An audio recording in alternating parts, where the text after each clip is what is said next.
அணு ஆயுதம் தானே, அது என்கிட்ட இருக்கு. அணு ஆயுதத்தை நான் தயார் செஞ்சு வச்சிருக்கேன். அணு ஆயுதம் எங்கள்கிட்ட இருக்குது. இன்னமும் அதிகமா அணு ஆயுதம் உற்பத்தி செய்ய போறேன். இப்ப என்ன அங்க போய் கேட்டா, ஆமாடா அணு ஆயுதம் எனக்கு கையில் இருக்கு என்ன இப்போ அப்படின்னு சொல்லி மிசைல்ஸ் எடுத்து வாயிலே விட்டுருவாரு அப்படிங்கிற பயமா? அதுவும் அணு ஆயுதம் நான் உற்பத்தி செஞ்சு வச்சிருக்கிறது இந்த அமெரிக்காவுக்கு எதிராக தான். எங்கள்கிட்ட அணு ஆயுதம் இல்லை, அதை நாங்கள் தயாரிக்கவும் இல்லை அப்படின்னு சொன்னா, இல்லை உனக்கிட்ட அணு ஆயுதம் இருக்குது, நீ தயாரிச்சுட்டு இருக்க அப்படின்னு சொல்லி அநியாயமா தாக்குதல் நடத்துற இந்த டைம்ல, ஆமாடா இன்னைக்கு அணு ஆயுதம் இருக்கு என்ன அப்படின்னு கேட்கறதுக்கு ஒருத்தன் வந்து நிக்கான். அவங்கிட்ட போய் கேட்கறதுக்கு நம்ம உலக சண்டியன் டொனால்ட் ட்ரம்புக்கு தைரியம் இல்லை. இந்த போர் ஆரம்பிச்சு 11வது 12வது நாள்ல என்னென்ன நடந்தது அப்படிங்கறது நம்ம பார்க்கலாம் வாங்க.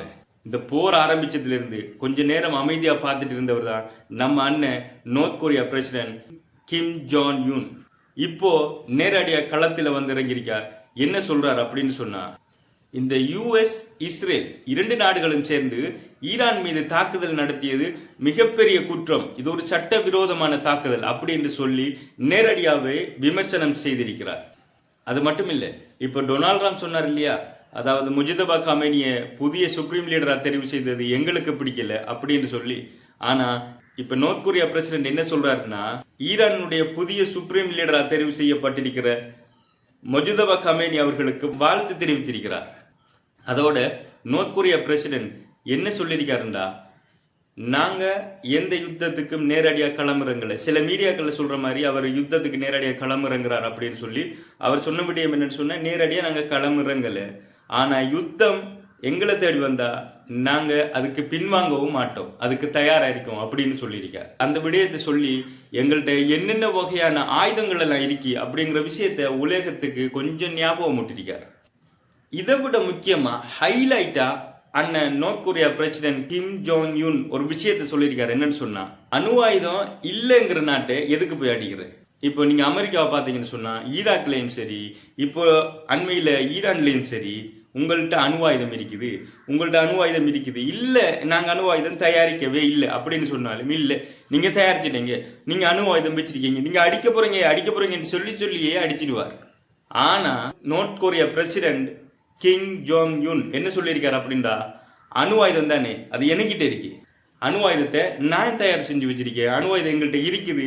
இன்னமும் அதிகமா அணு ஆயுதம் உற்பத்தி செய்ய போறேன். இப்ப என்ன அப்படின்னு கேட்கிற மாதிரி அண்ணன் தைரியமா வந்து சொல்லியிருக்காரு. அணு ஆயுதம் இல்லைங்கிற நாட்டெல்லாம் தேடி தேடி போய் அடிக்கிற நம்ம உலக சண்டியன் டொனால்ட் ட்ரம்ப் அவர்களுக்கு அணு ஆயுதம் எங்கிட்ட இருக்கு, தைரியமா இருந்தா எங்கிட்ட வந்து கேளு அப்படின்னு சொல்ற இந்த நார்த் கொரியா கிட்ட போய் நேரடியா எதுவுமே கேட்க தைரியம் இல்லை. ஏன்?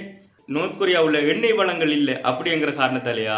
இல்ல அங்க போய் கேட்டா, ஆமாடா அணு ஆயுதம் எனக்கு கையில் இருக்கு என்ன இப்போ அப்படின்னு சொல்லி மிசைல்ஸ் எடுத்து வாயிலே விட்டுருவாரு அப்படிங்கிற பயமா? தெரியல. அதுவும் அணு ஆயுதம் நான் உற்பத்தி செஞ்சு வச்சிருக்கிறது இந்த அமெரிக்காவுக்கு எதிராக தான். அமெரிக்கா மற்றும் அதனுடைய கூட்டாளி நாடுகளினுடைய இராணுவ ஆதிக்கம், இராணுவ அழுத்தம் உலகத்துல இப்போ பரவலா வந்து கொண்டிருக்கிற இந்த டைம்ல இவங்கள்ட்ட இருந்து பாதுகாக்கிறதுக்கு, இவங்கள்ட்ட இருந்து எங்களோட நாட்டை பாதுகாக்கிறதுக்கு எங்களுக்கு அணு ஆயுதம் கட்டாயம் அவசியம் அப்படின்னு சொல்லி நேரடியாவே அமெரிக்கா தான் காரணம் நான் அணு ஆயுதம் உற்பத்தி செய்யறதுக்கு அப்படின்னு தைரியம் இப்ப அண்ணன் சொல்லியிருக்கார்.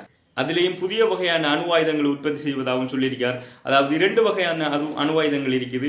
டெக்டிக்கல் நியூக்ளியர் வெப்பன்ஸ், அடுத்தது நீண்ட தூரம் பயணிக்கக்கூடிய மிசைல்ஸ் நியூக்ளியர் வார்ஹெட்ஸ். இப்படி 2 வகையானது இருக்குது. இந்த டெக்டிக்கல் நியூக்ளியர் வெப்பன்ஸ் என்று சொல்லப்படுறது ஒரு குறிப்பிட்ட இடங்களை தாக்குறதுக்காக, அதாவது மிலிட்டரி படை இருக்கிற இடத்துல, ஒரு கேம்ப் இருக்கிற இடத்துல, அப்படியான குறிப்பிட்ட சில இடங்கள்ல அதிகூடிய தாக்கங்களை ஏற்படுத்துறதுக்கு, அதிகூடிய பாதிப்புகளை ஏற்படுத்துறதுக்காக இந்த சிறிய வகையான அணு ஆயுதங்களை பயன்படுத்துவாங்க. அதே நேரம் இந்த நீண்ட தூரம் பயணம் செய்யக்கூடிய மிசைல்ஸ் நியூக்ளியர் வார்ஹெட்ஸ் அப்படின்னு சொல்றது, அது நீண்ட தூரம் பயணம் செய்யும். அதாவது கண்டம் விட்டு கண்டம் போகும். ஒரு நாட்டிலிருந்து இன்னொரு நாட்டுக்கு ஏவுகணை அனுப்புவது போல அனுப்புவாங்க. ஆனா அதுல அது டார்கெட்டு கிட்ட போன உடனே அந்த வார்ஹெட் பிரிஞ்சு பாரிய வெடிப்பு ஏற்படுத்தும். அது ஒரு நாட்டையோ ஒரு பிரதேசத்தையோ ஒரு கண்டத்தை கூட அழிக்கிற அளவுக்கு அதற்கு சக்தி இருக்கும். அப்படியான அணு ஆயுதங்களை நாங்க தயார் செஞ்சுக்கிட்டு இருக்கோம், இன்னும் தயார் செய்ய போறோம் அப்படின்னு ஹைலைட்டா பதில் சொல்லியிருக்கார் நம்ம அண்ணன் நார்த் கொரியா பிரசிடென்ட். இப்போ முடிஞ்சா அண்ணங்கிட்ட போய் நேரடியா நம்ம உலக சண்டியன் டொனால்ட் ட்ரம்ப் கேட்டு பார்க்கட்டுமே, அதோட விளைவை பிறகு சந்திப்பார். அதுபோக இந்த இஸ்ரேல் ஈரானுடைய தாக்குதல்கள், அதாவது இஸ்ரேல் ஈரானுடைய மோதல்களால் மிகப்பெரிய அளவில் பாதிக்கப்பட்டு கொண்டிருக்கின்றது மத்திய கிழக்காசிய நாடுகள். மத்திய கிழக்காசிய நாடுகளின் பாதிப்புகளுக்கு உண்மையில் ஈரான் காரணம் அல்ல. மத்திய கிழக்காசிய நாடுகளில் அமெரிக்க இராணுவங்களுக்கு இடமளித்து வைத்திருப்பது தான் மிகப்பெரிய காரணம். இப்போ இஸ்ரேல் ஹிஸ்புல்லா அமைப்பு பழிவாங்கிறதுக்காக லெபனான்ல மிகப்பெரிய தாக்குதல்களை ஏற்படுத்தி கொண்டிருக்காங்க. இதனால அங்க பல மனிதர்கள் கொல்லப்படுகிறார்கள், பலர் அவர்களுடைய இடங்களை விட்டு வெளியேற்றப்பட்டிருக்கிறார்கள். மக்கள் ரோட்டிலையும் தெருவோரங்களிலையும் இருந்து அவர்களுடைய அன்றாட வாழ்வை கடத்தி கொண்டிருக்கிறார்கள். அங்கு பல மக்களினுடைய கட்டிடங்கள் தான் தகர்க்கப்படுகின்றது. இவைகள் தான் இன்றைய நாள் அப்டேட்ஸை நம்ம பார்த்துட்டு இருக்கோம். மீண்டும் இன்னொரு வீடியோவில் நான் உங்களை வந்து சந்திக்க மறக்காம இந்த சேனலை சப்ஸ்கிரைப் பண்ணி வைங்க. பாய்.